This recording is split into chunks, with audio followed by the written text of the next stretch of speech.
Okay, looks like, yeah, the mic is hot. So, welcome to episode 4 of the Joinprop podcast. I'm Ken Rollickard, the head of content over here. And look, honestly, I was going to do the whole corporate intro thing, but the data we pulled for today is just, well, I mean, I literally always tangle up the intro anyway, so I'm just going to skip it. Because what we are looking at today is, frankly, it's terrifying. Yeah, you usually overcomplicate it. I'm Jessica LaRusso, and look, if you're listening to this right now, you probably clicked on this because you are tired of the usual, guru garbage you see all over YouTube, right? Oh, the rented Lamborghinis. Exactly. The guy standing in front of rented sports cars telling you how incredibly easy it is to day trade. Today's mission is we are ripping the Band-Aid off. Because we have actual raw data today, not guesses.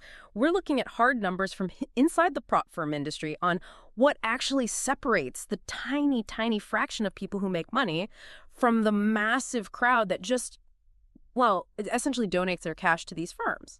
Right.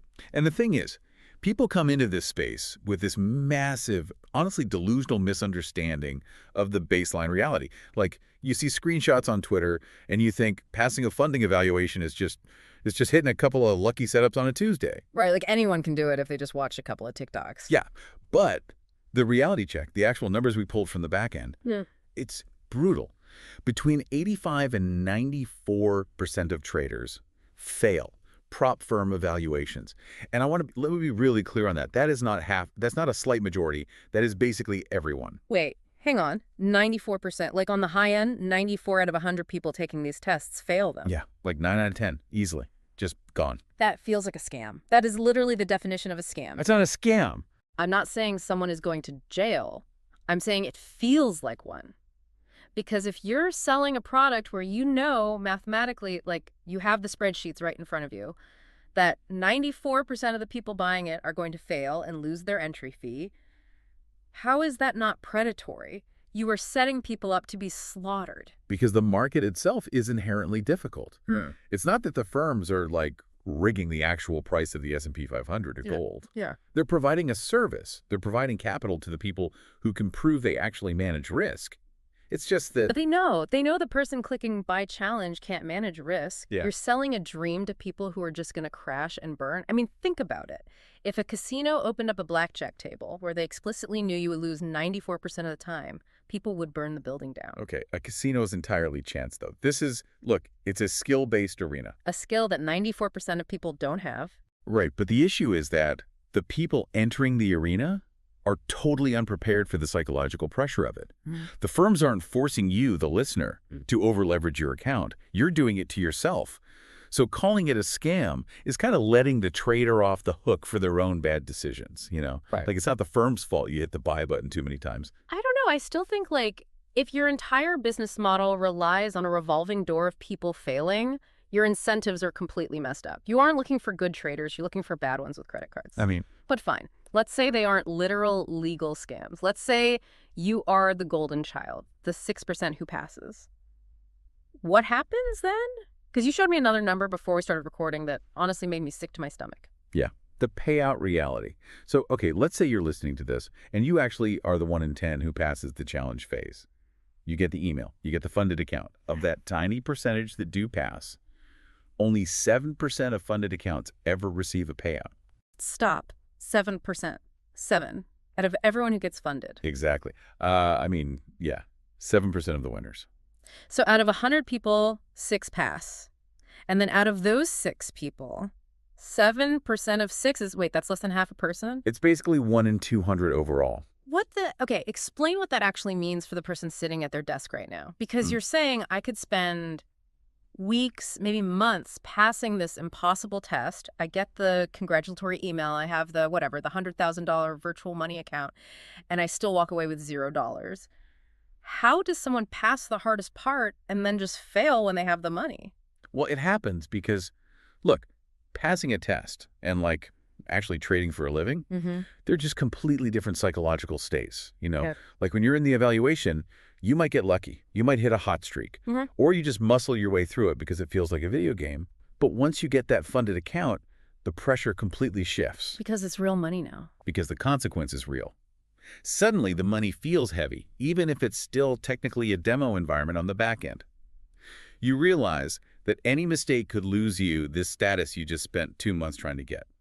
You tense up, you start second-guessing your strategy, you move your stop losses because you're terrified of taking a tiny hit, and basically your brain just implodes before you ever reach the first profit split. So you pass the impossible test, you finally get the money, and your brain just breaks. That is terrifying for anyone who thinks they're ready just because they had one good week on a paper trading app. Right. And it's not just theory. Like, we actually looked at why they fail. We didn't just look at the failure rates. We did a full autopsy on this stuff.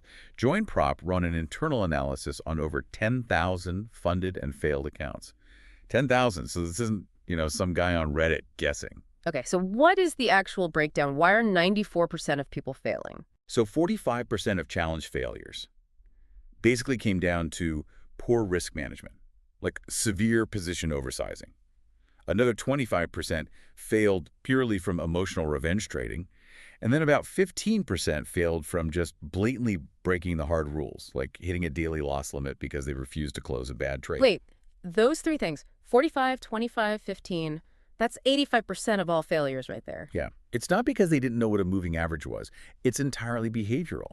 When you look at the structural market invalidation on these accounts, combined with, like, the aggressive margin utilization. Whoa, stop. I'm stopping you right there. Speak English. Structural, what? You doing the finance bro jargon thing again? I'm just saying that the technical setups... No, do not do that. What does structural market invalidation actually look like for someone sitting at their laptop right now? Yeah. Don't give me the textbook definition. What are they actually doing wrong with their mouse and keyboard? Okay, fair. Let me walk that back. Structural invalidation just means... Okay, imagine you buy a stock because the chart is in an uptrend, right? It's making higher highs, the line is going up. Right. Simple. But then the stock tanks. It breaks through the floor. The trend is mathematically over. Your original idea for buying is now invalidated. You are wrong.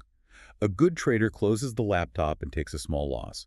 A bad trader, which is what the data shows here, stays in the trade anyway, hoping it magically turns around. They refuse to accept they were wrong. So they're just sitting there watching red numbers get bigger, praying. Yes. And when you combine that denial with position oversizing, it's lethal. Okay, so define position oversizing then. Just risking too much. It means you are risking too much of your account balance on a single idea. Like, you see a setup, you feel really confident about it, or maybe you're just desperate. So instead of risking, say, 1% of your account, you go heavy and risk 5, maybe 10%. Yeah. Because you're thinking about how much money you'll make if you're right. You are entirely blind to how much damage you'll take if you're wrong. So it's greed. It's greed, but it's a specific kind of greed. It's desperation disguised as confidence. And the data shows this so clearly. Listen to this one. Traders who risk less than 2% per trade are 40% more likely to succeed than the ones using 5 to 10% position sizes. 40% more likely, just by dialing down the risk per click. Okay, but that makes complete logical sense, because if you're risking 10% of your account on a single trade, you aren't trading anymore. You're just buying a lottery ticket at that point. You're going on tilt. Going on tilt. Yeah, it's a casino term, like in poker. You lose a big hand, your emotions take over, and you start throwing chips in the middle on garbage cards just to try and win your money back fast. You aren't playing the math anymore, you're playing your feelings. If you risked 10% of your entire funded account on one chart pattern, you are on tilt. That's exactly it. You're treating the market like a slot machine.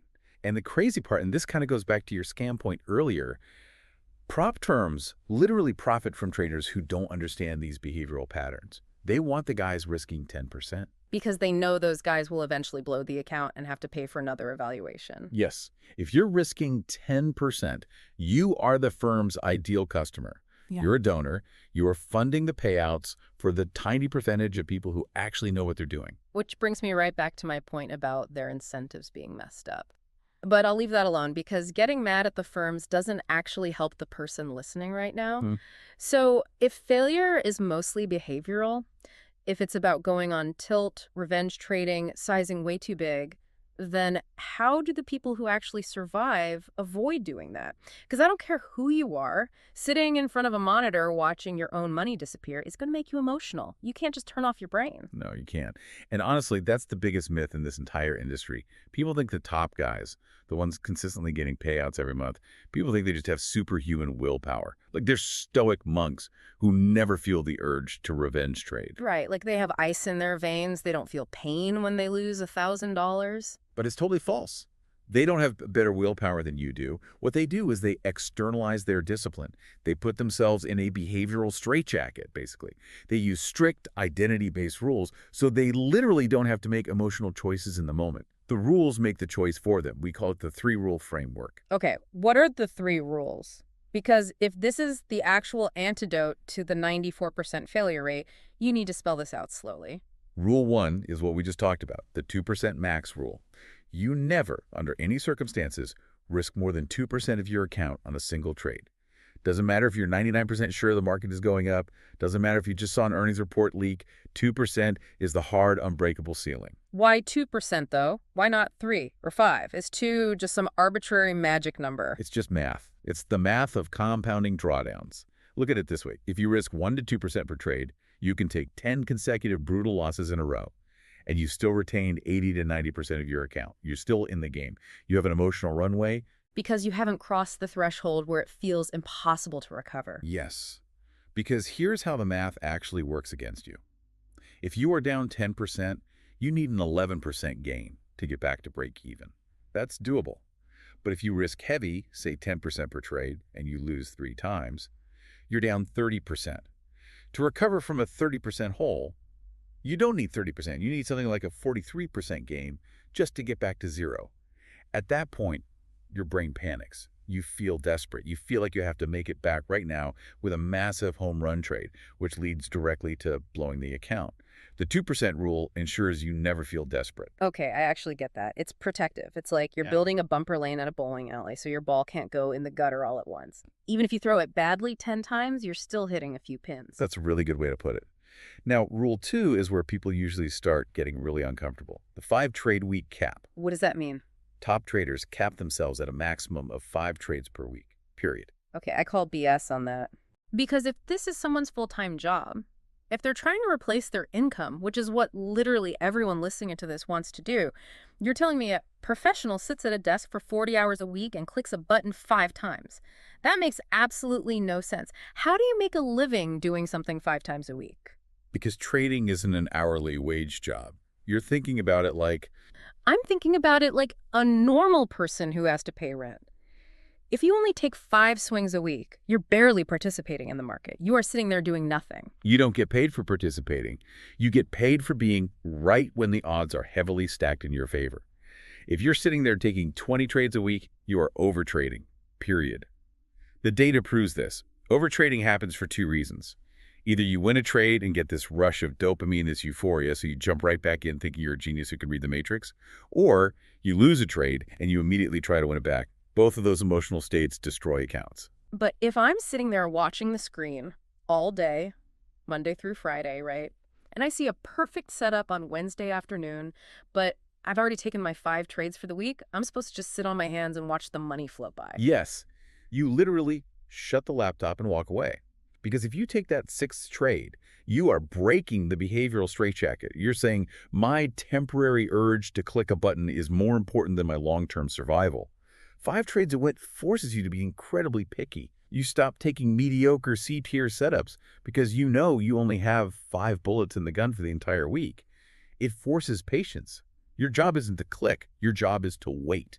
I mean, I hear what you're saying, but that sounds so incredibly boring. Like, people want to be day traders because it's supposed to be fast-paced. You see it in movies, people screaming on the floor, bells ringing. If you want excitement, go to Vegas. Hmm. Seriously. Yeah. Good trading is supposed to be boring. If your heart is pounding while you're trading, you are doing it wrong. You are risking too much, or you're trading outside your plan. And that that leads right into Rule 3, which is the 48-hour drawdown pause. This ties directly back to that 25% revenge trading stat from the Joinprop data. If you have a losing day, any losing day, whether you lost $50 or $500, you mandate a 48-hour trading break. You literally lock yourself out of the platform for 2 full days. 2 days. 2 days, no charts, no terminal. Oh my God, no one is actually doing that. Think about the psychology of the person listening right now. Yeah. You just lost money. The only thing you want in the entire world is to open a new trade, make it back real quick so you can end the day at break even and go to sleep feeling okay about yourself. You're telling me to just sit in that awful sinking feeling for 48 hours. Yes, because that offer feeling is exactly what causes you to blow the rest of the account. Your brain is compromised in that moment. You are not seeing the market objectively anymore. You're just seeing your own pain. You are looking for patterns that don't exist just to justify a trade. Stepping away for 48 hours forces a chemical reset. It lets the adrenaline wash out of your system. You come back 2 days later, you look at the chart, and 9 times out of 10, you say, wow, I can't believe I almost took a trade there. That was a terrible setup. I guess, but honestly, that sounds like torture. You're just sitting there stewing in your loss for 2 days. It is torture at first, but remember the stat. 94% fail. The 6% who survive do the things that the 94% refuse to do. The 94% refuse to step away for 48 hours. They refuse to cap their trades. They refuse to risk only 2%. So if you want the results that 6% get, you have to act like them, even when it feels completely unnatural. Okay. So let's say I actually do all of this. Let's say I'm listening to this right now and I'm like, fine, I will put on the straitjacket. I'll risk 1%. I'll take 3 trades a week. I'll take a timeout when I lose. I fix my personal behavior. My psychology is rock solid. Am I good to go? No, because even if you fix your own psychology, you are still stepping into an arena that is actively designed to make you fail. Like you have to learn to spot the traps set by the prop firms themselves. Okay, this is the part I've been waiting for. The predatory mechanics. Let's talk about the money first. How much does it actually cost to get started with one of these challenges? Because people are paying real cash for this, right? So it ranges. You can find challenges for $50, or you can find them for $500, even $1,000, depending on how much funding you're trying to unlock. But here's the massive reality check, and this blows people's minds when they see the data. Challenge fees have literally zero statistical correlation with passing. None. Wait, A $50 challenge is exactly as hard to pass as a $500 challenge. Yeah. The pass rates across the industry are basically identical. but wait, a cheaper entry should mean less pressure, right? Like if I only paid $50 to take the test, I'm not sweating as much as if I put 500 on the line. I should trade better because I'm relaxed. You'd think so, but no, it's the fee illusion. Because it's only $50, people treat it like a video game. They don't respect the rules. They risk too much because, hey, if I blow it, I'll just buy another $50 challenge tomorrow. It's cheap. There's the price of a dinner. And before they know it, they've bought 10 $50 challenges over a month, and they're down $500 anyway with nothing to show for it. Oh, wow. So the firm actually wants you to buy the cheap one because they know you'll just treat it like an arcade token. You won't take it seriously. Yes. You just keep inserting coins to play again. But the fee isn't even the worst trap. The worst traps are buried in the rules themselves. You have to look at whether a firm has trader-friendly rules or profit-optimized rules. Like, obviously, a 3% trailing limit is terrible compared to a 5% fixed. Stop. Stop right there. I literally just warned you about this 10 minutes ago. You're assuming everyone listening knows what a trailing limit is. Don't just say trailing. What does that actually mean for my money? Explain it to me like I'm a 5-year-old with a piggy bank. Right. Okay. Sorry. Let me break that down. So let's say you get a $100,000 funded account. A fixed loss limit means your account can't drop below a specific hard number.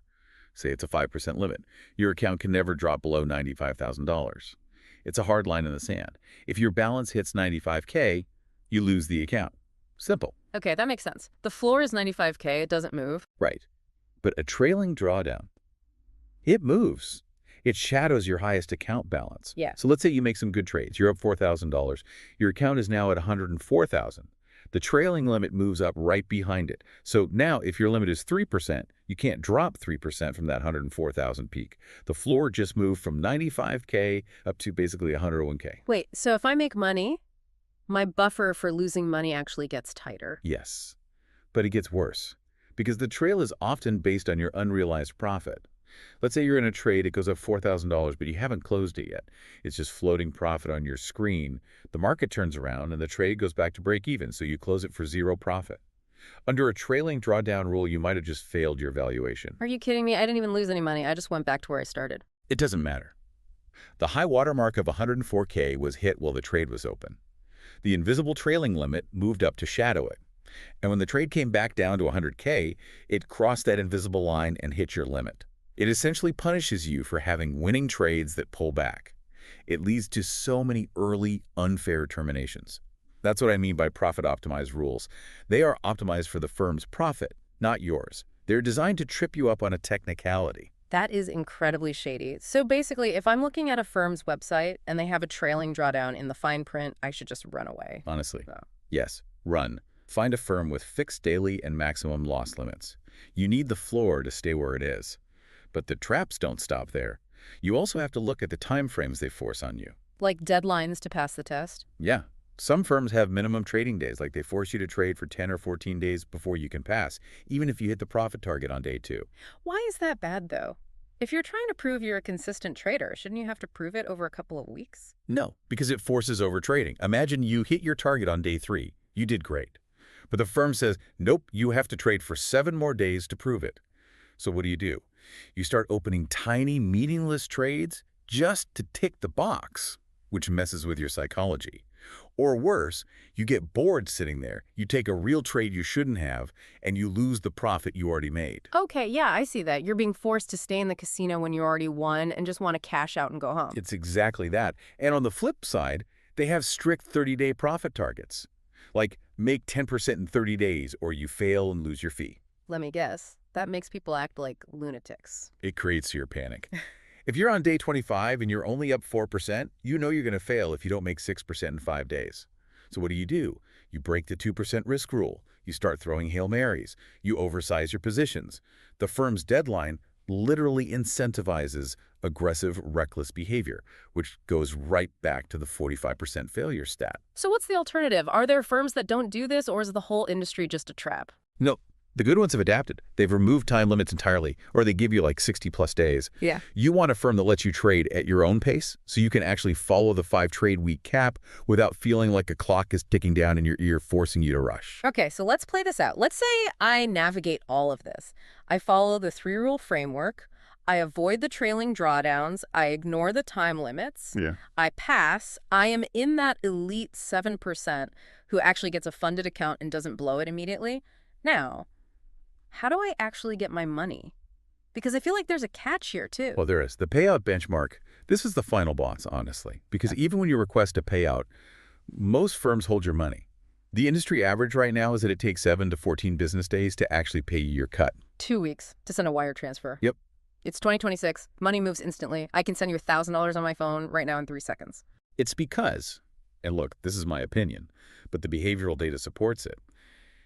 If they hold your money for 2 weeks, you're probably still trading that account, right? You're sitting there waiting. And what happens if you hit a drawdown limit during those 2 weeks? Wait, they cancel the payout? In a lot of cases, yeah. Or they at least delay it further. They are banking on the fact that within that 14-day window, your discipline might slip and you'll blow the account before they have to cut the check. They are using the float against you. Wow. So their actual business model is just stalling, hoping you trip over your own shoelaces before you cross the finish line. Basically. But here's the crazy stat I wanted to share. There's one prop firm, Hola Prime, that completely bucks this trend. Their average payout time is under 34 minutes. Wait, 34 minutes compared to 2 weeks? Yeah, you hit the button, and half an hour later, the crypto or the wire is in your account. Okay, but if Hola Prime can do it in 34 minutes, that literally proves that the 14-day wait at other firms is totally artificial. It is a deliberate choice to mess with you. Exactly. It's artificial friction. And that's the ultimate litmus test for a firm. A firm's legitimacy can literally be measured by how fast they let you touch your own money. If they want you to succeed, they pay you immediately so you can secure your profits and feel good. If they want you to fail, they make you wait, hoping the market or your own psychology takes the money back first. That is wild. It really is a minefield. So look, we've thrown a ton of depressing statistics and rules at people today. If someone is listening to this and they have a challenge account open in another tab right now, what are they supposed to do? Like, I'm not asking for a neat summary with bullet points, but what is the actual next step so they don't become part of the 94%? The next step, and honestly, nobody ever wants to hear this, is you don't take the challenge. Not yet. You close the tab. You have to do what we call a 30-day behavioral audit. Meaning what? Meaning you set up a free demo account and you enforce the prop firm rules on yourself for 30 days. But more importantly, you enforce the 3-rule framework. You risk 2% max. You only take 5 trades a week. And the very first time you have a losing day, you lock yourself out of that demo for 48 hours. If you can't survive that audit on a demo account without breaking your own rules, you have absolutely no business paying a firm for a real challenge. You are just going to donate your money to them. Honestly, that's brutal, but it's the truest thing you've said all day. If you can't sit on your hands for 2 days when it's fake money, you are definitely going to lose your mind when it's real money on the line. Yeah. The rules have to become your identity before the capital becomes real. It leaves me with this one thought, though, going back to that 7% stat, the tiny group that actually gets that first payout. I just Hmm. openly wonder what happens to them after that. What do you mean? I mean, if getting the funded account makes people tense up and blow it, what does getting a massive wire transfer do to them? Do they survive month two? Or does the money make them feel invincible? Like, does getting paid make them reckless all over again and they just cycle right back into the 94%? Because preparing for failure is one thing, but I feel like nobody is actually mentally prepared to handle this success. Man, that's a really dark but probably very accurate question. Like, what does the month 2 data look like? Right. Something for everyone to chew on while they do their behavioral audit this month? Yeah, seriously. Well, I think we're going to have to dig into that in the next one. We've got a whole breakdown coming on how to actually structure a trade plan that fits these rules. So Yeah. keep an eye out for that. Try not to blow your accounts this week, guys. We'll talk to you later. See ya.